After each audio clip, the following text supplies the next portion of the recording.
ओम शांति। ओम शांति। दोस्तों, आज हम बात करेंगे किस्मत के ऊपर। किस्मत अर्थात किसकी मत पर चलकर कर्म किया, ईश्वर की मत पर, पर मत पर या मन मत पर। इन तीनों में से जिसकी सुनोगे वैसे ही भाग्य का निर्माण होगा। इसलिए किस्मत को दुहाई देना छोड़ अपने संकल्पों पर ध्यान दो।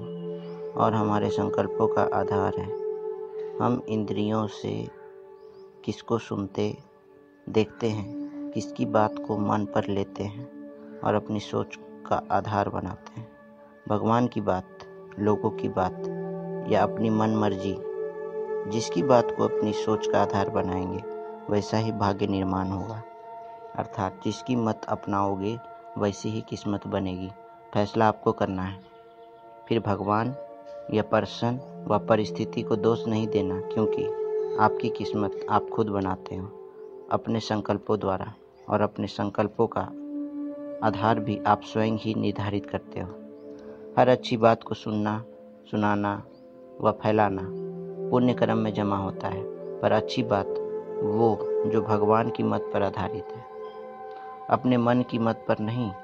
इसलिए यदि आप ईश्वर मुख से उच्चारित ज्ञान सुनते हो, सुनाते हो और फैलाते हो तो आप पुण्य कर्म कमा रहे हैं, क्योंकि इससे समाज में एक नई विचारधारा का प्रवाह होता है। एक ऐसी विचारधारा जो शरीर से जुड़ी किसी भी चीज़ पर आधारित नहीं, बल्कि आत्मा और परमात्मा के सत्य ज्ञान पर आधारित है। इस विचारधारा से ही समाज से हर प्रकार की असमानता को मिटाकर कर्म सिद्धांत प्रधान समाज की रचना करने में सक्षम है। यहाँ बाहरी पद प्रतिष्ठा तो अलग अलग है, भले पर आंतरिक असमानता नहीं, क्योंकि सबको यह ज्ञात है कि जो भी आज उनके जीवन में है वह उनके ही कर्मों के अनुसार।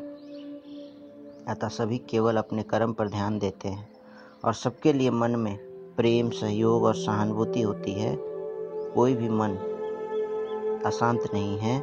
ऐसे ही समाज की रचना करना ही धरा पर स्वर्ग को लाना है। यह तभी संभव है जब हम सच्चा आत्म और परमात्मा ज्ञान को जन जन तक पहुंचाएं। भगवान न हमें क्षमा करता है और न ही सजा देता है, क्योंकि वह हमारे कर्मों में कभी भी हस्तक्षेप करता ही नहीं। उसका तो काम है केवल ज्ञान और शक्ति देना।